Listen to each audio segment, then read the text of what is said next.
নমস্কার বন্ধুরা, আপনি যদি দেখছেন আপনার রিলেশনশিপ অনেক অসুবিধাতে আছে বা আপনার রিলেশনশিপ মধ্যে ফাটল সৃষ্টি হচ্ছে, বয়ফ্রেন্ড গার্লফ্রেন্ড হোক কিংবা পতি পত্নীর মধ্যে হোক, তাহলে আপনি তুরন্ত আপনার বাড়িতে এই প্রতিকারটাকে করতে হবে। আপনার প্রতিকারটি হচ্ছে একটা হলুদ ফাইন কাপড় মধ্যে আপনি আপনার হাজবেন্ডের কিংবা ও গার্লফ্রেন্ড আর বয়ফ্রেন্ডের দুটো পাসপোর্ট সাইজ ছবি রাখবেন, আর একটা পিতলের স্কোয়ার সাইজের একটা টুকরো তার মধ্যে রেখে গেঁথে দিয়ে ওকে আপনি যদি সাউথ ইস্ট দিকে কোনো এক শনিবার দিন সন্ধ্যা সময় কাকে না বলে আপনি চুপ করে রেখে দেবেন।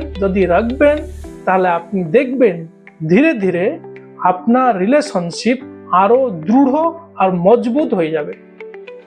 ঝগড়া কখনই আর হবে না, আপনার রিলেশনশিপ আপনি আবার ফেরত পাবেন। নমস্কার।